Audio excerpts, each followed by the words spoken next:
এই প্লেসগুলোর সাথে আমরা মুভিতে পরিচিত ছিলাম।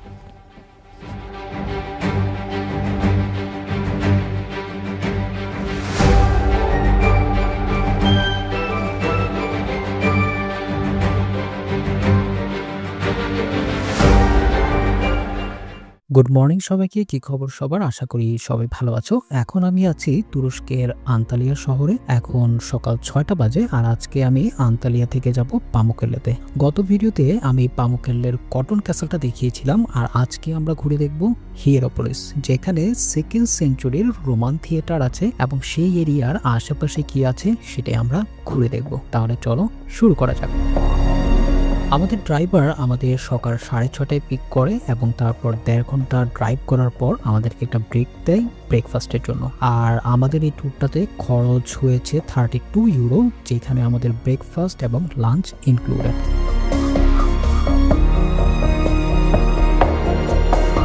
আমাদের ব্রেকফাস্ট শেষ হওয়ার পর আমাদের গাইড আমাদেরকে নিয়ে গেল ওদের একটা টার্কিশ শপে। নর্মালি আমরা যারা ট্যুর গাইড ব্যবহার করি তারা বিভিন্ন শপের সাথে তাদের একটা কন্ট্রাক্ট থাকে, তখন তারা তাদের শপে নিয়ে যায়। তখন আমরা যদি তাদের শপ থেকে কিছু কিনি তখন সেখান থেকে তারা একটু কমিশন পায়। যাই হোক, আমাদেরকে যেই শপটাতে নিয়ে গেল সেখানে আমাদেরকে ড্রিঙ্কস করানো হলো, যেটা অ্যালকোহল ফ্রি ছিল আর যারা অ্যালকোহল পছন্দ করে তাদের জন্য ব্যবস্থা ছিল। তারপরে যদি কারো সেটা পছন্দ হয় তাহলে সে সেটা কিনতে পারে। এরপর আমরা যখন আরেকটু ভিতরে গেলাম সেখানে কিন্তু তুরস্কের যেই টার্কিশ ডিলাইটগুলো আছে, অনেক মুখরোচক সব খাবার সেখানে কিন্তু সাজানো ছিল। সেখানে টার্কিশ ডিলাইট ছিল, বিভিন্ন চকলেট ছিল, পারফিউম ছিল, তাদের পপুলার কার্পেট ছিল, মানে অনেক ধরনের জিনিস।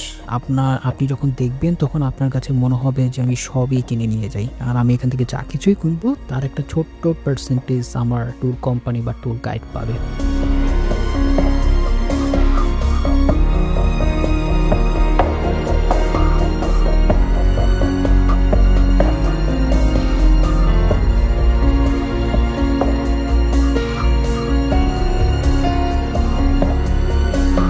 এখানে আমরা দেখা শেষ করে আমরা তারপর চলে যাই পামুকেল্লেতে। তো পামুকেল্লেতে প্রবেশ করতে হলে আমাদেরকে 30 ইউরো দিয়ে একটা টিকিট করতে হবে, যেটা কিন্তু আমাদের ট্যুরের সাথে ইনক্লুডেড ছিল না। সেটা আমি চাইলে আমি নিজেও করতে পারি বা আমাদের যে ট্যুর গাইড আছে তার মাধ্যমে করতে পারি।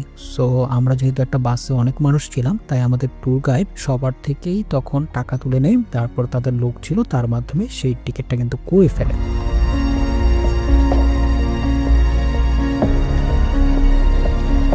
এরপর আমরা সেখানে যাওয়ার পর সেখানে একটা বড় একটা ম্যাপ ছিল, যেই ম্যাপে আমাদের ট্যুর গাইড আমাদের একটু বোঝানোর চেষ্টা করলো যে কোথায় কি আছে, কোথায় কোথায় আমরা ঘুরবো, কোন এরিয়াটাতে আমরা যাব। তারপর আমরা ওদের সিকিউরিটি এরিয়া পার হবার পরে দেখলাম ছোট ছোট আমাদের দেশের অটোর মতো এক ধরনের গাড়ি আছে।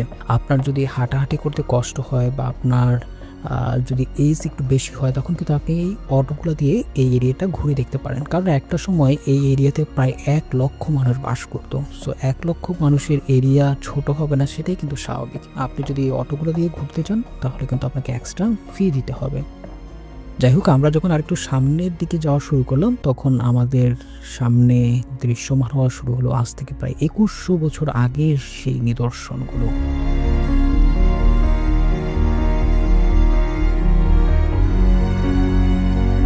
এখানে কিন্তু অনেক বড় বড় কিছু ভূমিকম্প হয়েছে, যে ভূমিকম্প হওয়ার ফলে সবকিছু কিন্তু এখন ভেঙে গেছে। এখন ছোট ছোট হয়তো পাথরের টুকরা বা এমন কিছু আশেপাশে পড়ে আছে। তবে এটাই শান্তি যে আমি আজ থেকে প্রায় 2100 বছর আগের জিনিসগুলো কিন্তু এখানে দেখতে পাচ্ছি।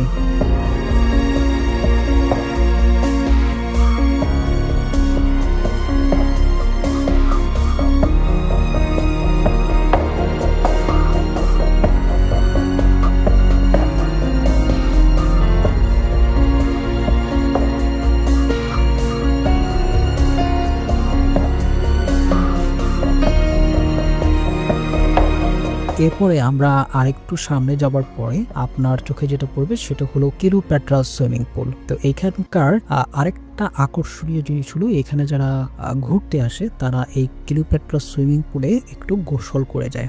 তো ধারণা করা হয় যে এখানে রানী ক্লিওপেট্রা গোসল করেছিলেন এবং এখানকার পানিগুলা এতটাই স্বচ্ছ যে আপনি উপর থেকে যখন দেখবেন তখন নিচে কি কি আছে সব দেখা যায় এবং এতটাই চিকমিক করতে থাকে।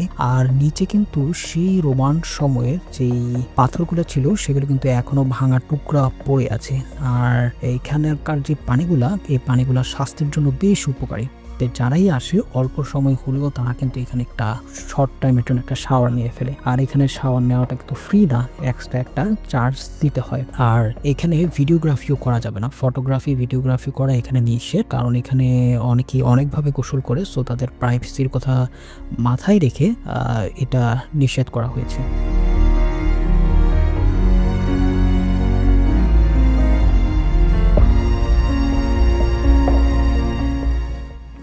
বিশাল বড় একটা এরিয়া, তাদের অনেক অনেক আর্কিটেকচার এখানে ছিল যেগুলো এখন পুরোটাই অতীত, এখন ছোট ছোট টুকরা হয়ে এখানে ভেঙে পড়ে আছে।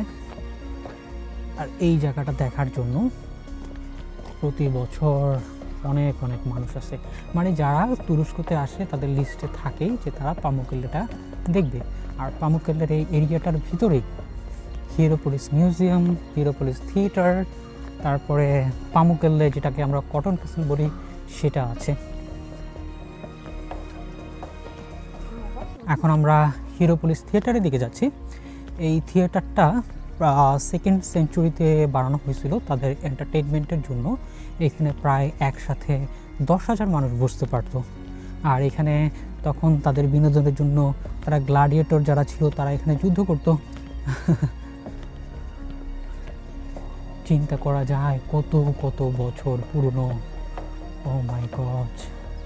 আমি প্রথমে চলে গিয়েছিলাম সেই কটন ক্যাসেলে, ওটা দেখা শেষ করে, কারণ আমি চেয়েছিলাম ওইটাই আমার মেন অ্যাট্রাকশন ছিল।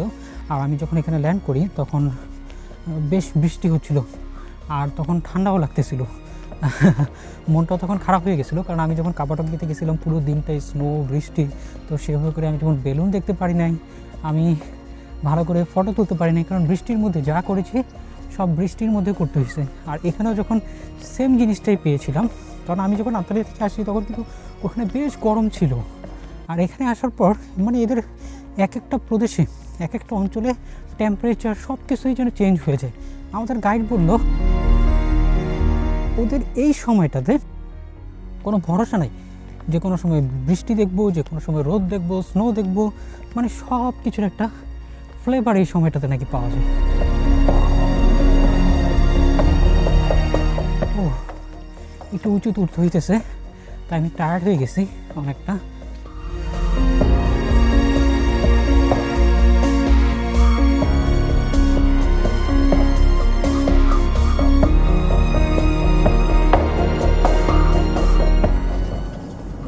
এই যে ছোট ছোট গাড়িগুলো আছে, এই গাড়িগুলো দিয়েও কিন্তু উপরে চলে আসা যায়, কারণ এই প্লেসটা একটু উপরে, তাই হয়তো অনেকের উঠতে কষ্ট হতে পারে।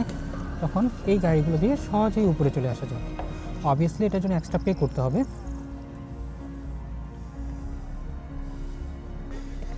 অবশেষে আমরা সেই হিরোপোলিস থিয়েটারে চলে আসলাম। এই হলো হিরোপোলিস থিয়েটারের ভিতরে অবস্থা। ওয়াও,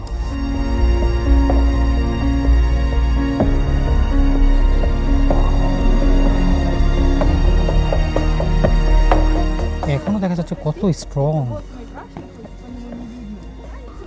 আর বৃষ্টি হচ্ছে, আমরা ভিজে ভিজেই সব কাজ করছি।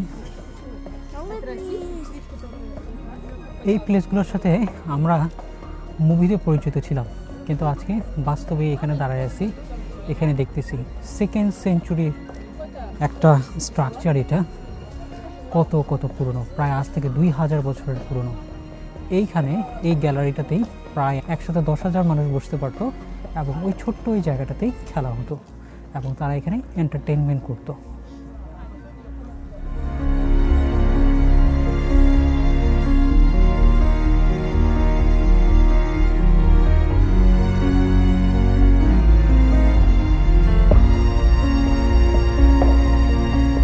এখন আমার সামনে যে রোমান থিয়েটারটা দেখা যাচ্ছে, যে সবুজ অংশটা, এখানেই কিন্তু এক সময় মানুষের সাথে বন্য প্রাণীর যুদ্ধ হতো, ফাইট হতো। আর এই যে সিটগুলো দেখা যাচ্ছে এখানে প্রায় 10,000 মানুষ বসতে পারতো। তো তারা কিন্তু এখানে বসে বসে সেই খেলাটা এনজয় করতো। তো নর্মালি আমরা যখন এটাকে দেখছি এটা কিন্তু এখন ছোট লাগছে, কিন্তু আজ থেকে প্রায় 2000 বা 2100 বছর আগে কিন্তু এটা 3 তলা বিশিষ্ট ছিল। তখন এই থিয়েটারের উপরে একটা ছাউনির মতো ছিল, যাতে বৃষ্টি বা অনেক রোদ হলে যাতে মানুষের কষ্ট না হয়। তখন ওখানে যুদ্ধ হতো, মানুষে যুদ্ধ হতো, মানুষে আর পশুদের মধ্যে যুদ্ধ হতো, আর মানুষ সেটাই এখানে বসে বসে এনজয় করতো। যে কখনো পশু মানুষকে ছিঁড়ে ছিঁড়ে খাচ্ছে বা মানুষের দ্বারা পশু পরাজিত হচ্ছে, সেটাই কিন্তু এখান থেকে মানুষ বসে বসে এনজয় করতো।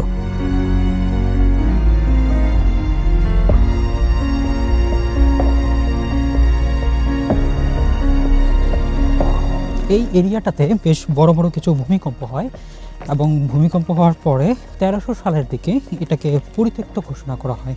আর এখন তো এটা মিউজিয়াম হয়ে গেছে, এখন অনেক অনেক দর্শনার্থী এখানে ঘুরতে আসে। তবে আমরা এখন চলে যাব, আমাদের নির্ধারিত সময় প্রায় শেষ, খুব বেশি সময় আমাদের হাতে নেই, আর মাত্র 20 মিনিটের মতো আছে, তাই আমরা চলে যাব। কিন্তু ভালো লাগছে, চিন্তা করা যায় 2000 বছর আগে তাদের পরিবেশ কেমন ছিল, কি তারা করতো, সেটা জানলাম, সেটা দেখলাম, ভালো লাগলো।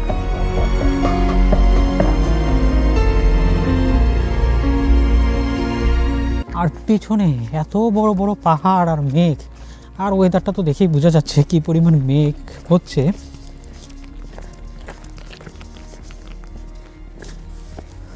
সময়টা মনে হচ্ছে যেন অনেক কম হয়ে গেছে, খুব তাড়াতাড়ি আমাদের 3টা ঘন্টা সময় শেষ হয়ে গেল। আরও কিছু সময় যদি থাকতো তাহলে আরও ভালোভাবে দেখতে পারতাম, কিন্তু সময় শেষ, চলে যেতে হবে, তাই চলে যাচ্ছি। এই এরিয়াতে একসময় 1 লাখের মতো মানুষ বসবাস করত। এখানেই তাদের সেই বাড়িগুলো ছিল, যে বাড়িগুলো এখন নাই, কিন্তু সেই পাথরগুলো এখানে পড়ে আছে। এখন আর রাজা নেই, রাজার সেই রাজত্ব নেই। 2000 বছর আগের পুরনো সেই জায়গাটা এখন পরিত্যক্ত হয়ে পড়ে আছে। 1300 সালে এই জায়গাটাকে পরিত্যক্ত ঘোষণা করা হয়। অনেক কিছুই দেখলাম, অনেক কিছুই দেখালাম, অনেক কিছুই শিখলাম, অনেক কিছুই জানলাম। তবে এখন চলে যেতে হবে। এখন আমরা চলে যাব 250 কিলোমিটার দূরে সেই আন্তালিয়া শহরে। যারা তুরস্কতে আসবেন, সময় পেলে এখানে ঘুরে যেতে পারেন। পরবর্তীতে আবার চলে আসবো নতুন কোনো ভিডিও নিয়ে। ততদিন পর্যন্ত সবাই ভালো থাকবেন। Bye bye.